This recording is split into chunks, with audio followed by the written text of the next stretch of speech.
This is the third video of the channel. And so I thought, let's make it zeta of 3, right? Or about zeta of 3, right? Where zeta is the Riemann zeta function. Okay. Now 3 is actually my favorite number.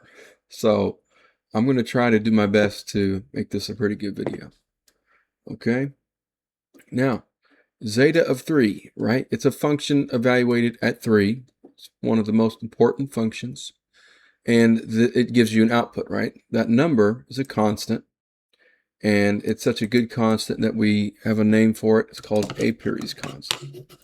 But what is the function? Right? Well, this is the function. And so if we input 3, we will get this, right? So this is zeta. It's a Greek letter. It's kind of like a Z, but Greek. Right? So if we input 3 for x, we'll get this, and we'll sum it from n equals 1 to infinity of 1 over n cubed, right? Yeah. So it's the sum of the reciprocals of the cubes. So 1 plus 1 over 2 cubed plus 1 over 3 cubed plus 1 over 4 cubed, and so on. Does this series converge? Well, yes, it does converge. What about zeta of 1? Well, it's defined, right, as a function. Now this, I should say, this is for x greater than 1. All right, so this series converges if x is greater than 1, or at least it seems to when I've put it on Desmos. But it's actually defined, right? Because this is the definition for when x is greater than 1. But if x is equal to 1, it actually outputs the Euler-Mascheroni constant, right? So these constants are so mysterious, right, or interesting, they get their own names, right? What is up with that? Okay, so this, if we input 3, we get Apéry's constant. We input 1, we get the Euler-Mascheroni constant, right? Which is, you do not derive it through this series. You know, there's other means. I might get to that later. But if we input 2, we don't get somebody's constant. We get something very nice. Something that is easier to understand. Because the other ones are simply ridiculous, right? So we have 1 plus 1 over 2 squared, right? Plus 1 over 3 squared, right? So this exponent will just be 2, and going on and on. So let's input that. You know, oh, I have something here. Hold on. So let's work it out. So from 1 to, let's just go up to 100, for example. So we'll get 1 over n squared, right? It's about 1.634. Should we add a few more digits? Right? You get the idea. Somewhere around there. Somewhere around there. I mean, that's too many digits. Okay. But it is pi squared over 6. Now, it's a little bit less here because we don't have terms after like the millionth term or whatever added, but once you add the rest, you'll get to this number. Okay. So you might be a little relieved to say, okay, oh well, it's not crazy. It's not something we don't understand. We do understand this value, right? So pi squared over 6. Now, what if it's this one? Can we get a similar expression? You know, perhaps pi cubed over something. Maybe pi cubed over 18 or I don't know. But no. No. Pi cubed over 24? Nope. It doesn't seem to work, right? Now, for example, we could do it. We could change it to a 3. Right? Okay, 1.202. Now, what if we want this as, we'll say this is A, you know, A for Apéry's constant. Now, this is approximate, right? Maybe it might be correct up to the first few digits though. Now, can we say, so what if a equals some rational number times pi cubed, right?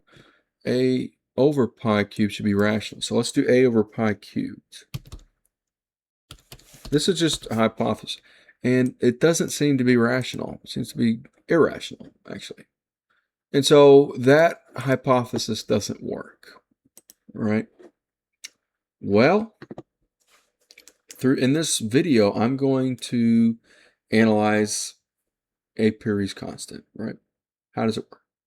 Now, actually, there are some other functions I want to get into here because they are related.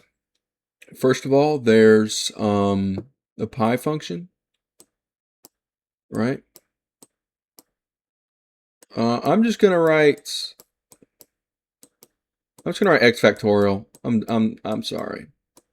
Now, normally it's only supposed to be integer values. You know, maybe negative. Not sure about negative integer, but this is an extension of it, right? So we can extend it using this integral. Now, this integral is another crazy integral, right? Now, if you watched my last video about the Erlang distribution, you might have actually thought about this. Can we use an integral to do this? So I believe it's to infinity, and then t to the x times e to the negative t x, no, dt, yeah.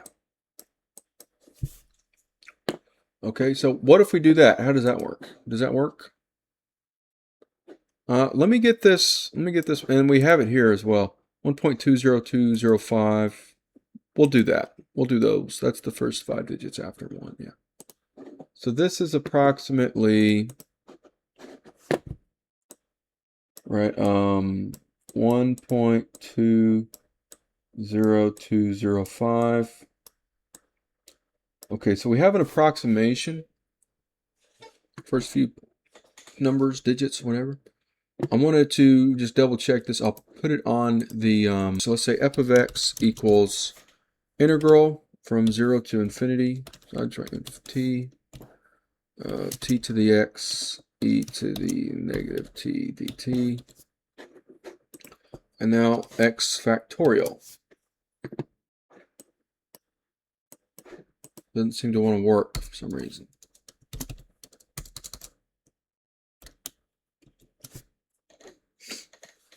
That's weird. Okay, what? F of 2, f of 3, f of 4, f of 5. You can see it's the, right? It's, 2 factorial, 3 factorial, and so on. I don't know why x factorial isn't working. Let me try one more time. Here, let's just do 100. Maybe, okay, there you go.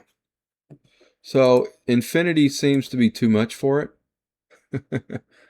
But, well, you can kind of see, yeah. Well, okay, this is just lagging like crazy. All right.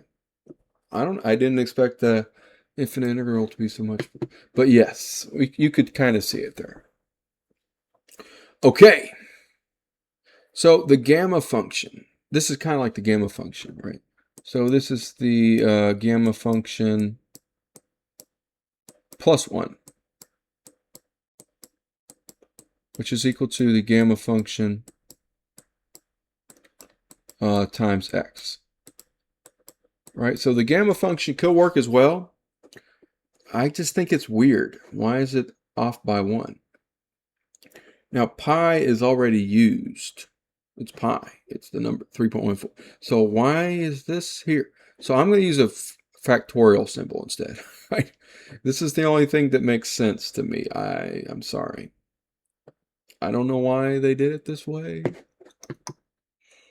but we'll go with that. So the weird thing is that this can be used to find the the Riemann zeta function evaluated at 2. right? Now I have another function that is more helpful for some reason. I don't know how to explain it, but I have another function. You know, I have written these here. Here's my PDF, yeah. So here is the harmonic series function. I have this one. It's the Riemann zeta. Do I have another one? Yeah. So this I've found is equal to this. Yeah. It's equal to the summation, right? So it's sort of like an extension of the function that before it had integers as a domain, or positive integers at least. But I've extended it now. The domain is, I suppose convergence is the domain. For which values of x does it converge? Same thing as the domain. All real numbers except negative integers, interestingly. Right? So we've extended the domain of this. But wait, why was this useful? Well, because I'm getting to that. It's because this is related to the Euler-Mascheroni constant, which is also related to Apéry's constant. Right? It's all connected, but none of it you can really grab a hold of. It's just like, oh, here's something. Yes, yes. Look at this. This is for values of n greater than or equal to 1. Right, starting. Now, if we change this to the digamma function, we'll see how this is related. Okay, so the digamma function is this, right? So the digamma function of x, it's equal to, I'll use pi prime. We'll do this, yeah. We'll do pi prime of x. Right, I'm using the capital pi for the function pi, the pi function, over x, which is equal to, right, you can do the derivative of this, the derivative of the natural log of the pi function. Okay, you can see how that works through the chain rule, right? But this is about the same as this. The only difference is a constant. What? Yeah. What? That's where it gets crazy, because if we look here, watch this. So g prime of x over g of x. This is the digamma function. Okay. Now, look at my other function. Let's just call it the second function, I guess. So we'll sum from, should I do n? We can do n if you want. And let's just go up to 100, nothing too crazy. X over n, x plus n. Okay, this is my other function I had, right? It's defined as this. And now another thing, just to note, just to explain this a little bit first. If you have 1 over n, I believe, yeah, 1 over n minus 1 over x plus n, okay? We'll just do that, yeah. We'll just do 5, sure. Okay, now, do this. So we'll say x over 5, x plus 5. Okay, so you can see this is the same thing, right? So this could be rewritten as 1 over n minus 1 over x plus n. Okay, so this one's constant, but this one is sort of reciprocal of x, right? Shifted. And if you add this up, it becomes telescoping, right? Meaning these terms start to cancel out. You know, after you get from n goes to x, I believe, something like that, right? They'll start to cancel out. And the first few terms that don't cancel out are the ones from 1 to x, right? So 1 over 1 plus 1 over 2 all the way up to 1 over x. Those will be added. And that's why you have this property right here. Okay, right? This is the name of this. So it's an extension of this sum, if that makes sense, right? So that's another way to think of it. But forgetting that, watch this. Compare these. Compare these two. And see, they seem to be shifted. Let's add a constant. Let's add a constant. Let's add a. What is the value of a? Oh my goodness. Okay, here it's just because of the, you can see as we add more terms, it gets closer. But let's not crash it. So we'll keep it at 100. But what is this value? Let's just do this maybe somewhere around here. It turns out to be this. Negative g prime of 0. Yeah. Or maybe I need to subtract that. Subtract a. There we go. I see. So, and if this went to actually infinity, this would be equal here. Right? That's why it's a little bit off. But isn't that remarkable? That this function and this are only different by this constant. And this is the Euler-Mascheroni constant. Okay, so what is going on? Why are these things all connected? What is the Euler-Mascheroni constant? It's another one. It's another one. So another thing is, I'm going to represent it with a gamma, right? Something like that. I'm going to write it like that. So one way to define it is limit as in, let's go n goes to infinity. Let's do x actually. When does x goes to infinity? Let's do this of x minus ln of x. Yeah.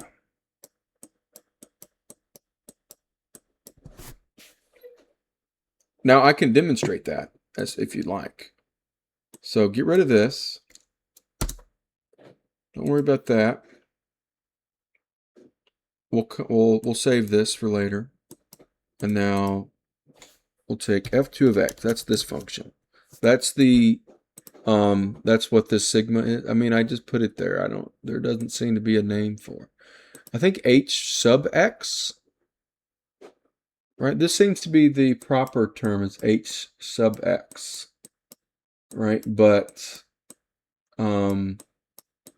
it's not quite, it doesn't look good because why is it in a subscript? Why isn't it in the input? What's going on? So I'm going to use this S for, I guess, sum, maybe. Sigma for sum. But we'll move on. Let's demonstrate it. So minus ln of x. So as this goes to infinity, what does this value go to? Right? Well, we don't have enough terms. Let's use this instead. So this function, it should be, so it should be g2 of x. Let's do g2. This is the digamma, right, function. And now you do, but let's add a, right, yeah. So this is the, why are these different colors? Let's make this one red. I like this one. It's red a bit better, maybe. Okay. So now this should approach this. If we input a very large number, okay, it doesn't want to do, but it will approach this number. It will approach that. But that's kind of because isn't this in here? Isn't this inside here? So the point is that actually, if you compare G2 of x and Ln of x, they seem to approach each other. So if you subtracted them, that will approach 0, right? Because the difference approaches 0. So that's kind of why this is left over. It's weird. So maybe this should be the definition of, excuse me. I think it should be G prime, negative G prime of 0. Maybe. Yeah. It's weird. It's so weird. I don't know how to explain it. Now, notice I have this here. Let me go to it. Look at this. I have these. How did I get this? How did I get this? Let's prove this actually, because this is kind of interesting. And notice it has the Riemann zeta function. So how is the nth derivative of sigma evaluated at 0 have the Riemann zeta function? Because look, the Riemann zeta function is crazy. How would you even get that? Can this help us? Maybe. So watch this. So sigma, should we rewrite it? I haven't really written it. So I'm going to have sigma of x. It's the sum. Should we use n? We'll use n. As n goes from 1 to infinity of x over n x plus n. All right, trying to write neatly here. Now, comma. What if we do the derivative of this? Actually, let's write it in the other form first, right? Because this, remember, what's going on? Sorry, I don't know what just happened. So we can also rewrite the sum as this. Sum from n equals 1 to infinity of 1 over n. Maybe I'll do a bracket minus 1 over x plus n. I believe that should just about do it. Yeah. Wait, isn't it the other way around? No, because if you add it, yeah, it should work. Taking the derivative of each term. What do we get, right? So take the derivative here. Watch this. So this is a constant. This gets deleted. But this, what's the derivative of this?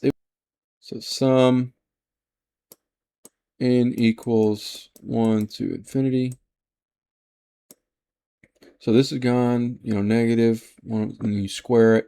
So it's 1 over x plus n squared. Now, I also want to note that since this differs from the digamma function by a constant, if we take the derivative, we'll actually get the same thing. So I will also write that here. So if you didn't know, if you evaluate this at 0, you get 0. But if you evaluate the digamma function at 0, you get negative Euler-Mascheroni constant, right? Which is this gamma I have here, right? Okay, I know this is crazy. So if we add that in, now remember this one, if n is, this is for n is greater than 1, but what if out n equals 0? Well, it'd be 0, right? Which would not match up. But all you need to do is subtract the Euler-Mascheroni constant, and it will follow the same pattern.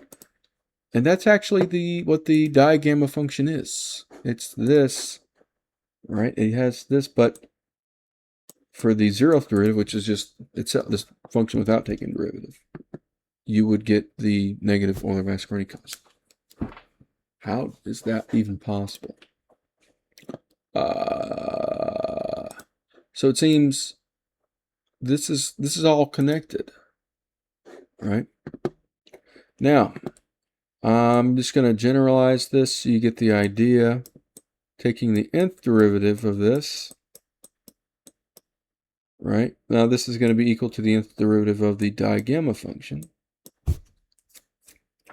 We get the sum from, no, this should be at, we should add 1 to this. I'm sorry. Oh my. Okay, it's because the it's because the digamma function is based off of gamma, not pi, or the capital pi, right? The factorial. 1. All right, so you need to add 1 to make it the regular thing that I want. Okay. I'm sorry. But there you go. Yeah, so I was using factorial here. The real definition of the digamma function is this, except instead of factorial, it's the gamma function. And the gamma function is equal to x minus 1 factorial, if that makes sense. So you need to do gamma of x plus 1 to get to x factorial. So, taking the nth derivative, I'm going to try to get this. Here we go. So it's actually alternating, right? So we'll do a -1. Yeah, it should depend on k. I'm going to do k, right? But we need to add 1. Yeah, we need to add 1. And then also, there's going to be a factorial here. And this should be 1 over x plus n to the k plus 1. Yes. So if we input 0, what do we get?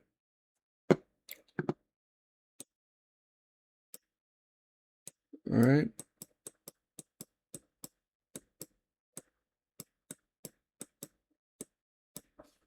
Well, this can be factored out, right? So we'll factor that out. A1k plus 1 times k factorial. All right. Well, this is... That's a very beautiful zeta, by the way. This is 0, so this is n to the k plus 1. So we need to have a k plus 1. Yeah.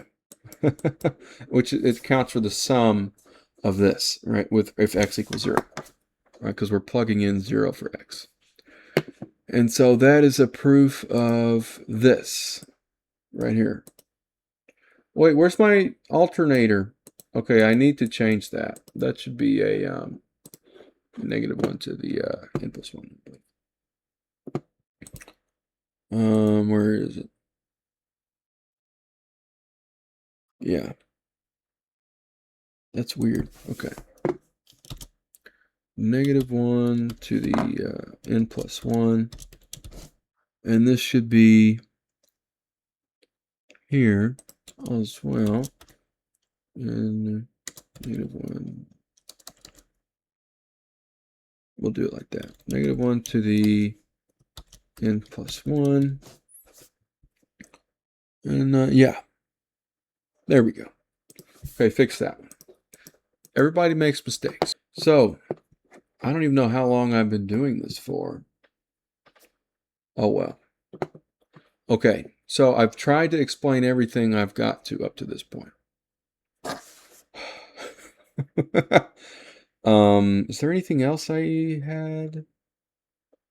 Oh, yes, there are some more things. I could go over the proof of this. I could go over Euler's proof. Right, this was first discovered by Euler, the goat. Stands for the greatest of all time. Okay, think of it like this. Think of the smartest people in history, the smartest people of all time, the greatest. To them, Euler would be just unfathomable. Just how is he that smart? You know, like a savant. basically, if that makes sense. Wasn't just on a league. He wasn't just in a league of his own. He was like a league and a half above of everybody else. And he beat us to it by hundreds of years, man. He's like in the 1700s. So, yeah. And this, I think this is actually where it all started with Euler. Yeah. So I want to try to get into that. So it's actually related to this function. So let's get into it. So watch this. So we have 1 over x factorial. This is my new favorite function. This. Okay, notice the roots. -1, -2, -3. This is like one of the only functions that does this, that will have roots like this. Try to think of another. You can't. Okay. Next, it also has 1 as an output when you input 0. Very nice. Very nice. So, well, what if we want the other ones? Well, think of it like this. If we have sine of x, okay, but that's every pi. So if we change this to a pi here, boom. Now it has all of those. Yeah, perfect. Okay, but it has 0. But we want these. So what I'm going to do is I'm going to take this and I'm going to do g of x, g of negative x. Or should I do that as a, we'll do it like this. And then we'll do a negative x factorial. Right? It's basically multiplying this and then this with the negatives. Right? So if you have this that has the roots out of negative integers. Now change it to g of negative x. It has roots the positive integers, right? So multiplying them, if you multiply a number, it will still retain both of the roots. And that's what this is. So it has all of these roots, right? So now we have sine of pi x. It has those roots too, but problem is it has an extra root. So what I'm going to do is say, let's multiply this by x. Right, then that will give us this root here. So x here. What? What is this? It looks like sine. But what is this value? What is going on? I believe it's 1 over pi. Instead of doing that, I'm going to divide both by x. Yeah. Okay. So this is super cool. This is nice. But this, it went up here. It went up to pi. Let's divide it by pi. Oh, whoa. Okay. So, this is sine. But this is a factorial. So how are they equal? Are you seeing this? Like, this is the craziest thing, I'm telling you. Like, okay. So, how is this related? How does this help us? Okay. Think about it like this. What if we write it in terms of factors? Right? Like, what's this one? Right? Well, it's 1 plus x, 1 plus ax, right, times 1 plus bx, right? Or we'll do a1, whatever. Then we'll do a2x. Right, so the thing is, this number here needs to be 1. Because if we want the constant term, right, that's sort of like the y-intercept. We want it to all be 1. So multiplying these for all the numbers, right? if we keep going, you see, this number needs to be 1. This x, I don't know. But we need this, all right, to be equal to 0 when x equals 1, for instance. So, for example, a sub 1 equals -1, right? I guess. Yeah, so this is minus x. But this one, if we plug in 2 to this one, we want it to output 0 so that when we multiply it, the whole thing will be 0. So 2 times what is negative? I guess it'd be minus x over 2. Yeah. And so on and so forth. And now that will give us sort of that, but we also need it on the negative side. So the difference there is we're actually going to add.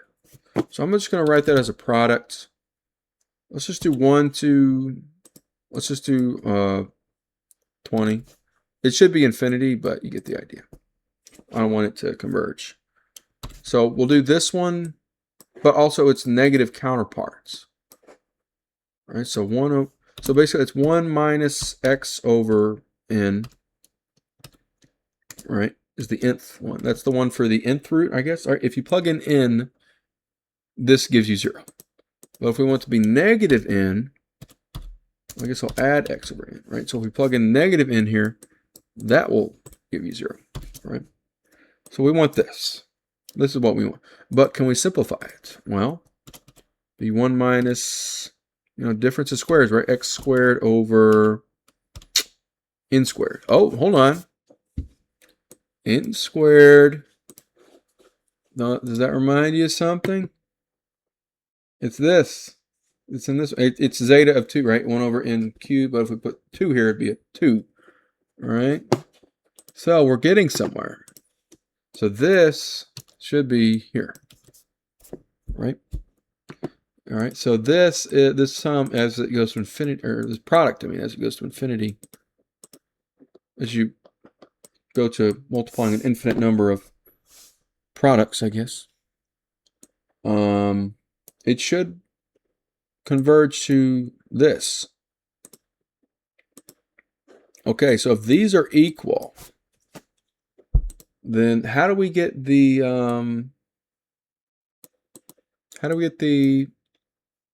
zeta evaluated at 2? Right? Well, what we're going to want is the why is this a different color? Come on. How does this work? Well, think of it like the x squared term, right? So the first term, right, just the constant term, you multiply once. But to get the x squared term, you're going to need to multiply by negative 1 over n squared once for one of them, and then multiply by 1 for the rest. And then do that, but for every n. So actually, the derivative of this evaluated, the second derivative, right, the coefficient of x squared is going to be negative zeta of 2, right? So what's the x squared term of this? Well, you do the second derivative, right? So if we try to get the Taylor series, what's the Taylor series of sine of x? So this gives us this, yeah, negative pi squared over 6. But then we have this.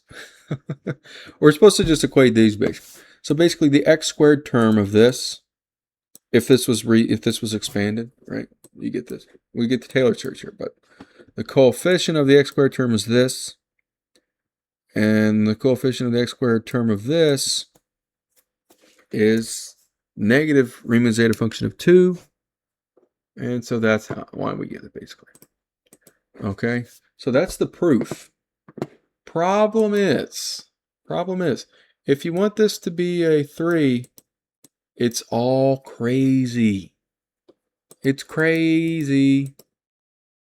Okay, because what do we have to get? We had to get 1 over x factorial and 1 over negative x factorial. Oh, sorry, the factorial is supposed to be outside. There we go. That makes it nice. But for 3 of them, how would you even get that? Let me check this one. This one has these, but I want to rotate it. But on the complex plane, if that makes sense. So how do you rotate something? I guess that's, if we're going this way, that's clockwise. That'd be like at a negative angle. All right, so we could have something here. Yeah, this would be cosine of pi over 3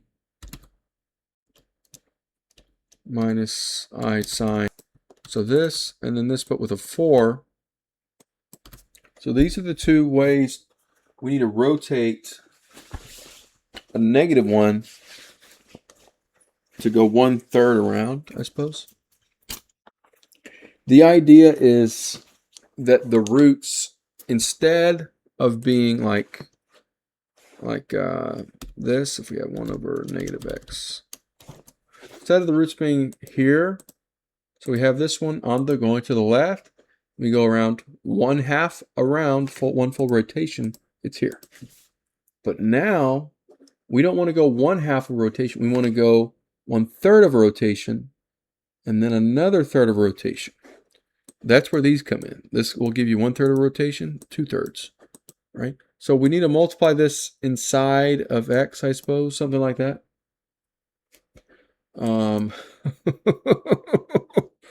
Which is crazy. But we'll also need the derivatives for the x factorial. The thing is, we can already get the derivatives for x factorial using this, I believe, if we're lucky. This might be easier, actually. Yeah. Now we could also write this as the kth derivative of the digamma function, but evaluated at 1. Yeah. So interesting. So, and this is related to the gamma function.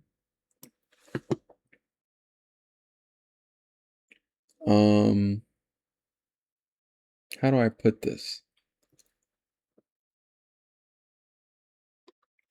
Let's say g of x. Let's say g. Do we have a g here? There's no g. We're good. Oops. Let's say g of x equals x factorial, right? Good. Then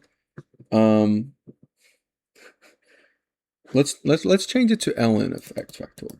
Yeah. Ln of x factorial. So we're almost there. Not really, but if you take the derivative of this, you get the digamma function of x plus 1, right? Yeah. So this is the one I want, basically. The derivative of this is should do it. Wait, isn't this related? Isn't this kind of like the integral of this? I don't know.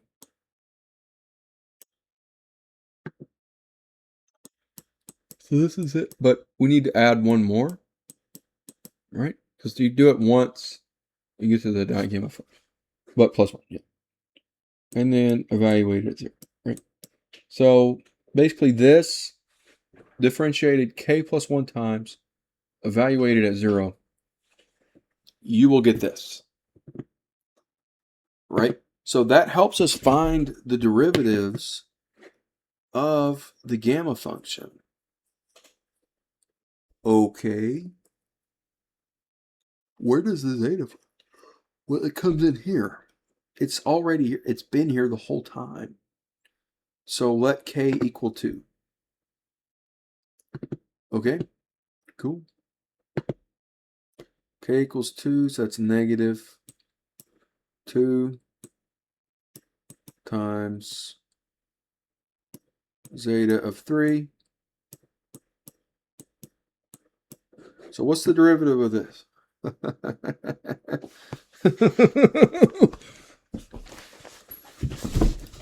Well, it's going to be g prime, g, the third derivative. Let's do triple prime. So this is supposed to be a derivative here. I don't know if that was clear. We'll do triple prime evaluated 0, right? Where g is this function. Yeah. Can we get that? The problem is that you can't really find the derivatives of the gamma function. I mean, it doesn't really work. What if we do the reciprocal of the gamma function? That's the one that I like. Now, this might have much nicer derivatives. For example, watch this. Boom, Euler-Mascheroni constant. What's the second derivative? You recognize it? Let's try pi squared over 6. No. I'm not quite sure, actually. But they're related. Maybe that wasn't the best example. Yeah, it's just like there's so many different things in here. You know? It's crazy. Is that enough? Is that enough of an explanation of all of this? Not quite. But maybe I should end it there. Let me just check, try to remember if there was anything else I needed to explain. There was that, the Mascheroni constant. I think I've just about got it. I think I've given a pretty good explanation of everything that I understand. Pretty sure. Yeah. Okay. So, to review.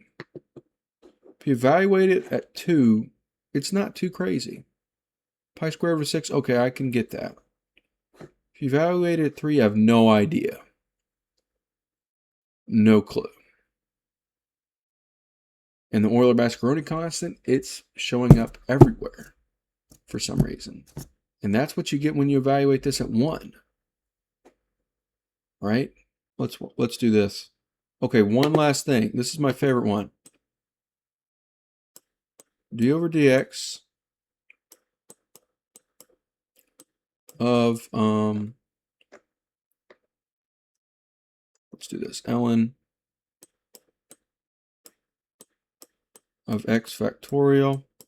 Hey, if Desmos does it, I'll do it. All right. This is equal to the di-gamma function, but shifted, which is equal to this. So let's write that. But shifted by a constant, or shifted vertically by a constant.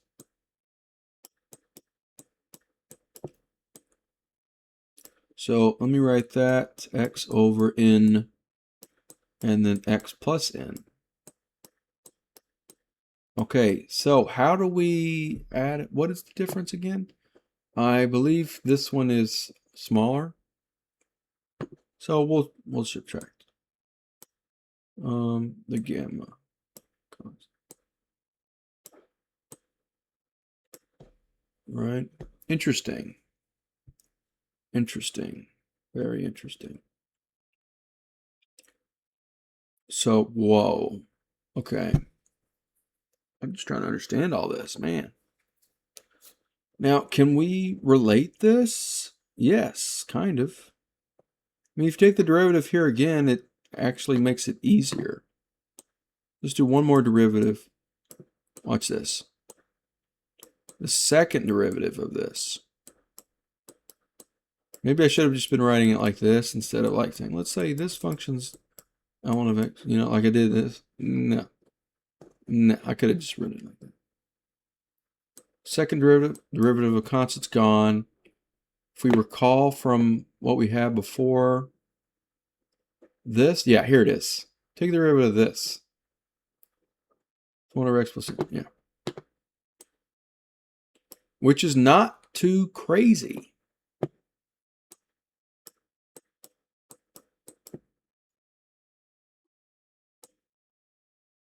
Now, should I write that? It's interesting to me. It's very interesting to me. What was I writing in? There we go. Okay, what just happened to my x? I'm sorry.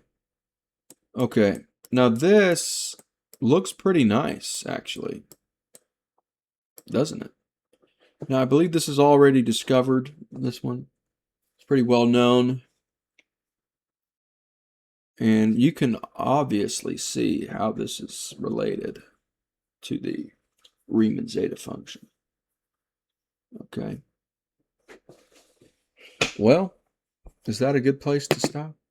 Now, I want to go over another thing for for positive even integers, right? Even numbers. These, we have a similar expression. For odd ones, like 3, no. Right? So the question is, what is it for odd numbers? How does it work? It's very mysterious. We're not quite sure. And maybe it's just another constant. Maybe it's not supposed to have a formula in terms of pi. Maybe it's its own constant. Okay? But yeah. But the thing is, here's where it gets interesting. If we read here. Well, I was trying to find a place where it actually says what's so interesting about it. Transcendence. It has not been proven to be algebraic or transcendental. It is not even known whether it's rational. What? The fact it's been the third most important mathematical constant after pi and e, making the irrationality of gamma a major open question in mathematics. So, it's an extremely important mathematical constant, but we don't even know if it's irrational. So that's the next question. Can we prove it's irrational? Now, hats off to, let's see, what's his name? Roger Apéry. He's proven his own constant named after himself, Riemann zeta evaluated 3. He's proven it's irrational. Round of applause. Okay. Now, I'm curious how he got that, but, we'll leave it at that. So, for our third video, we have a 3 here somewhere in the video, but yeah. Hope that was a good video. All right, so I wanted to show you that thing I was talking about with the rotation. All right, so I'm just going to use a constant here to make it easier on ourselves here. So let's say this is cosine of, let's say, 2 pi over 3. That will be, what would that come out to, actually? And now a squared. Oh, we have that, say f of x equals 1 over x factorial. Well, the idea is that f of x times f of ax times f of a squared x is equal to the something similar to what we had in the proof of the value for Riemann zeta function evaluated to. It's called the basal problem, the proof of the basal problem. it would be this 1 over x, the x cubed term. The x cubed term of this is equal to negative Apéry's constant, right? And yeah, so to get that, we can find the second derivative and then multiply by 2 or something. Or divide by 2, right? So then, so let's say this is equal. Let's say this is, we have a g. Let's call this g of x. So then we have the second derivative of this evaluated at 0 and divided by 2. That will give you the coefficient of the x cubed term. Wait, shouldn't this be cubed? Sorry. G cubed. No, the third, hold on. The third derivative of g evaluated at 0 divided by 3 factorial, which is 6, is equal to negative, and now we have Apéry's constant evaluated at 3, yes. Okay, so this is something else you can do. There's another way to do it. Now, how do we get this? Well, it's going to involve the third derivative of this function, right? So good luck working that out, you know. So there are lots of different ways to, you know, get expressions or equations with this, but it never seems to quite simplify into something nice, you know. I've tried it with this. But, you know, good luck if you want to try.